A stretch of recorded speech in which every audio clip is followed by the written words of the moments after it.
De retour dans l'Africa Newsroom pour la deuxième partie. Nous sommes toujours en compagnie de Raphaël Goma, enseignant-chercheur, de nos éditorialistes Samuel Gambok et Jemal Taleb. Tout de suite, le dossier du jour.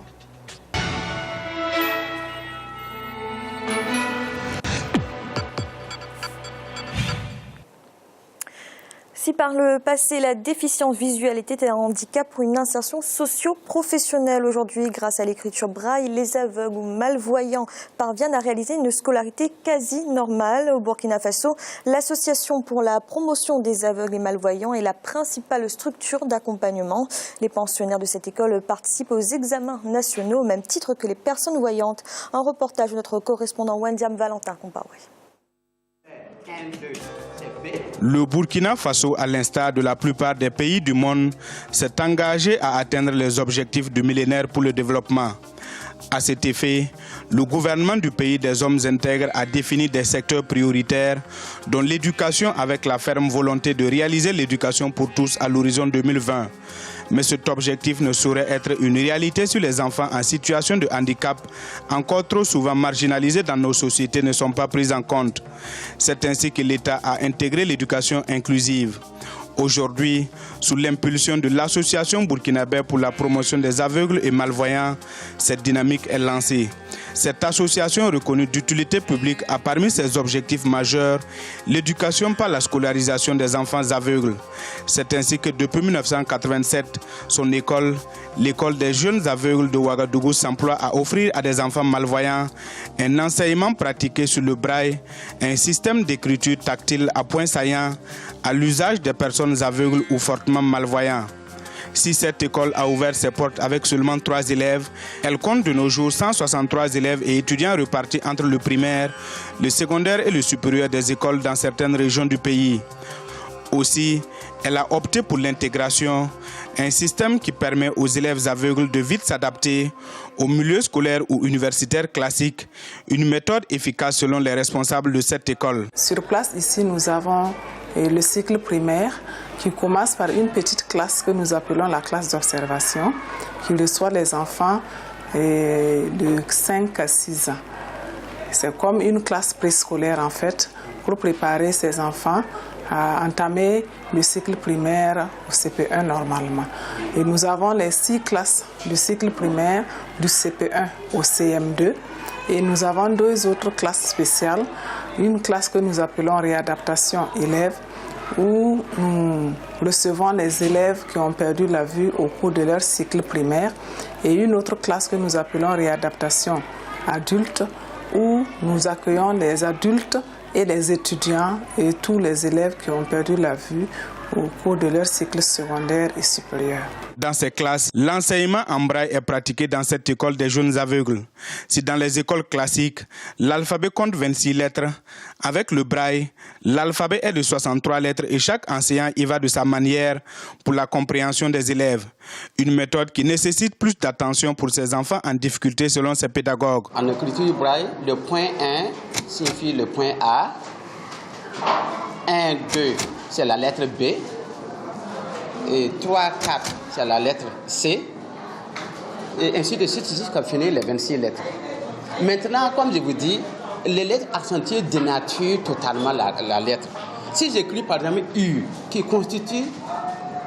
est composé de points 1, 3, 6, pour écrire une flèche, ça dénature totalement. Il faut que ça change les points maintenant.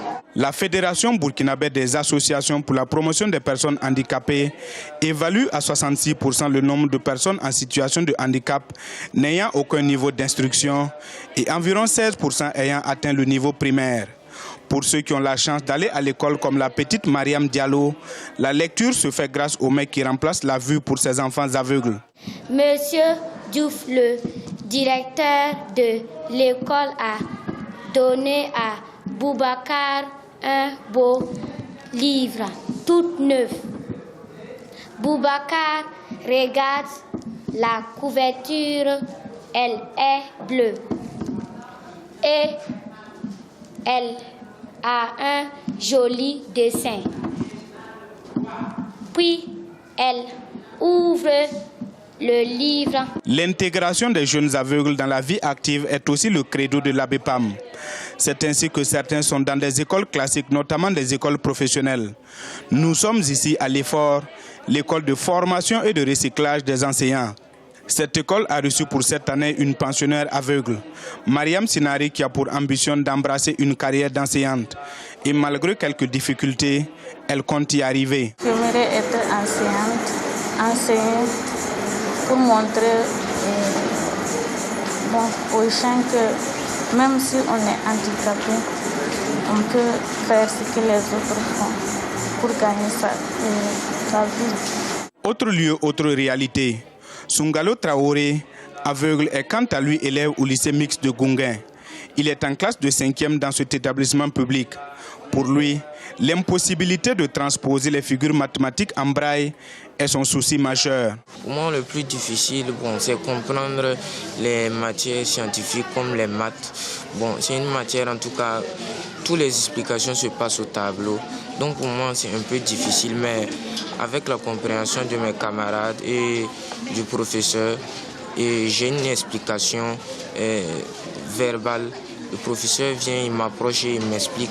Au moins, et j'arrive à comprendre peu à peu. L'association dispose d'une cellule de transcription.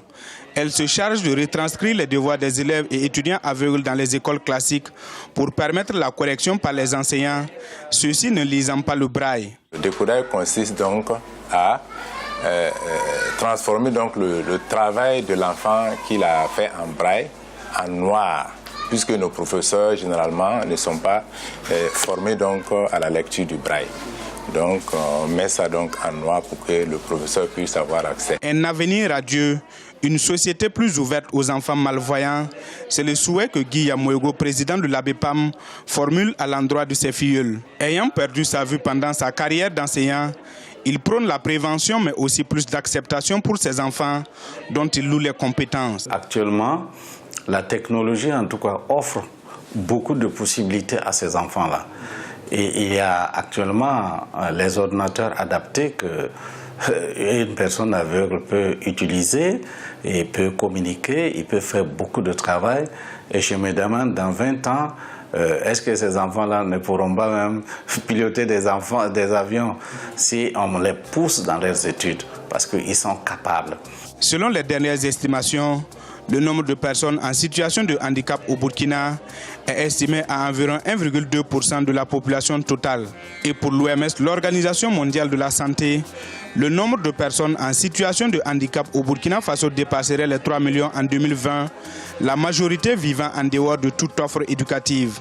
En effet, les rares expériences d'éducation à l'adresse de ces personnes au Burkina Faso sont conçues et mises en pratique par des organisations de la société civile et des structures religieuses. Il convient donc pour certains observateurs que l'État s'y implique davantage pour améliorer l'éducation, mais aussi l'insertion socio-professionnelle des personnes handicapées.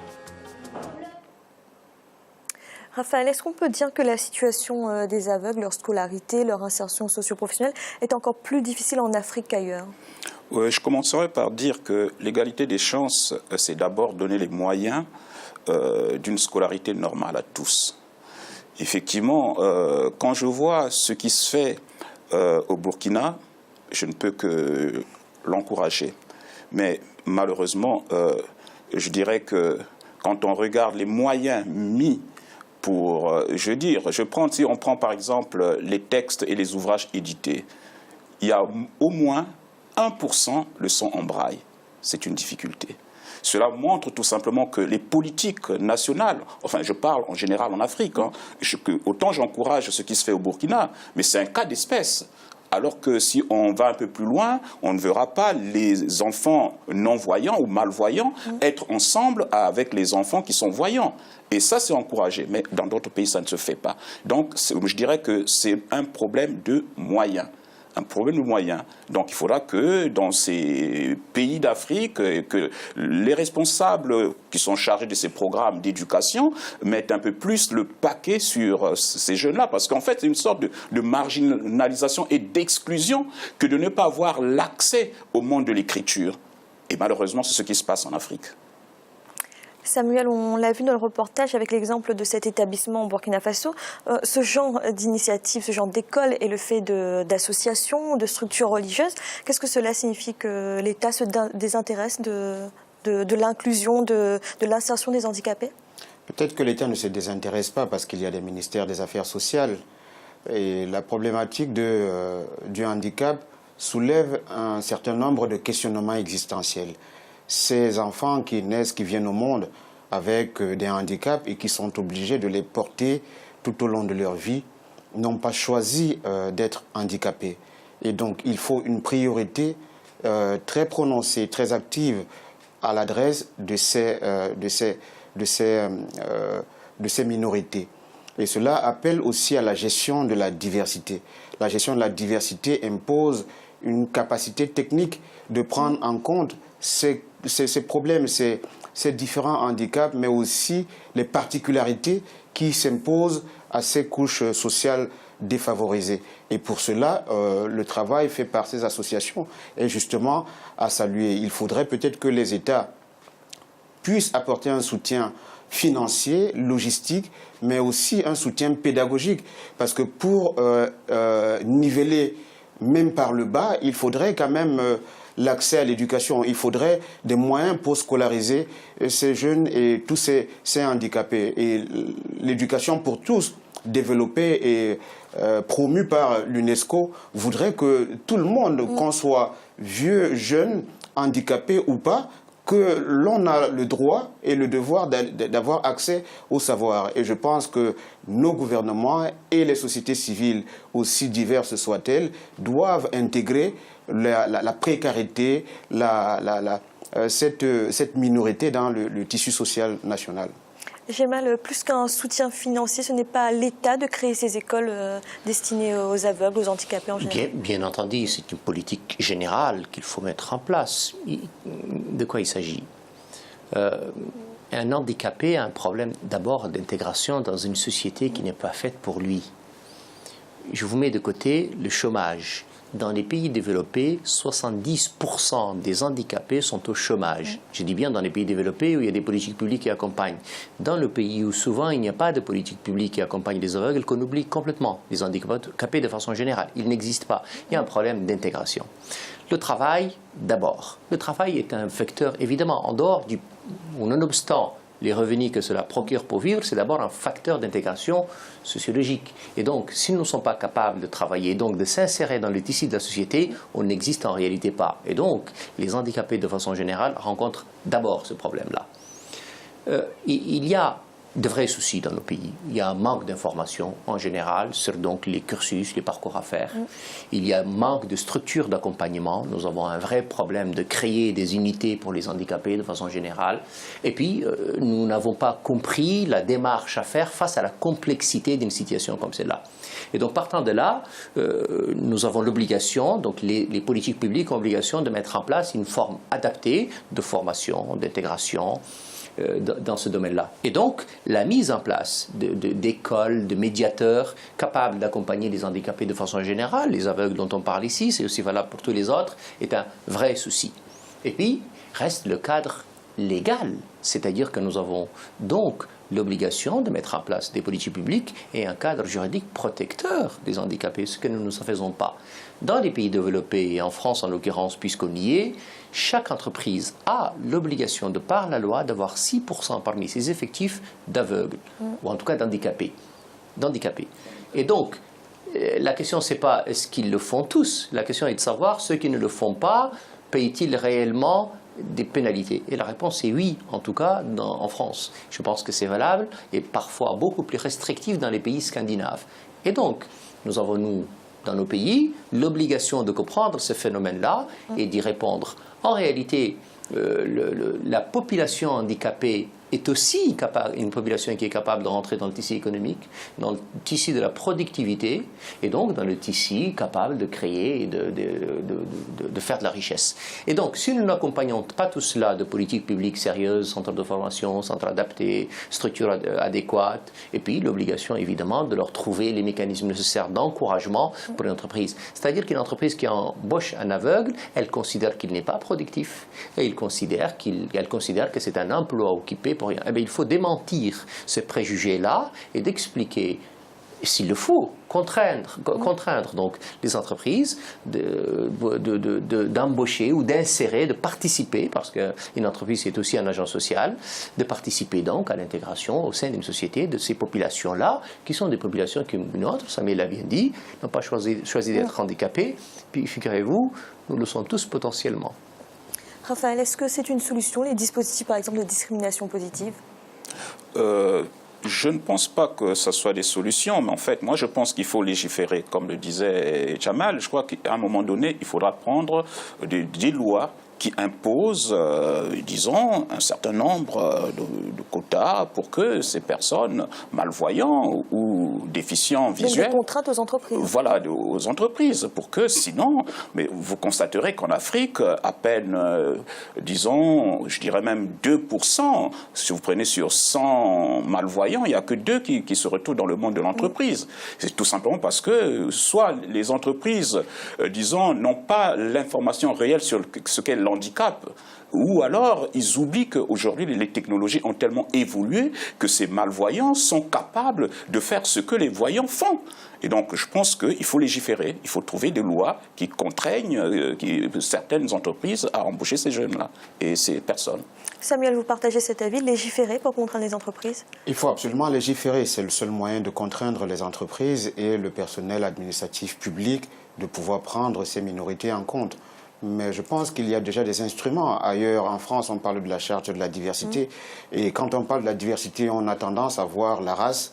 Mais la diversité et les discriminations, c'est aussi ces minorités qui sont connues par le handicap. Et donc, je pense que légiférer, c'est une très bonne chose. Mais il faudrait aussi une volonté de la part des gouvernants. Mais aussi développer des recherches dans cette direction. J'ai mal parlé tout à l'heure de l'insertion de ces jeunes dans le tissu socio-professionnel. Il faut que la réflexion et que les recherches puissent être davantage développées dans ce secteur-là, afin de montrer que ces handicapés ou ces personnes porteurs de handicap ont des potentialités intellectuelles capables de rivaliser avec celles des personnes dites normales. Merci messieurs. Et tout de suite un rappel des titres qui ont été développés en début d'émission. L'opposition guinéenne est redescendue dans la rue ce lundi. La veille, une délégation gouvernementale a rencontré le chef de file des opposants, Cellou Dalein Diallo, qui a refusé de suspendre les manifestations. Il continue de protester contre le calendrier électoral. Et l'Algérie commémore cette année le 70e anniversaire du massacre de Sétif. Le secrétaire d'État français chargé des anciens combattants s'est rendu ce dimanche dans le pays pour un hommage aux victimes algériennes de ce massacre. Une première pour un ministre français. Nous allons marquer une nouvelle pause à l'instant, la troisième partie de l'Africa News.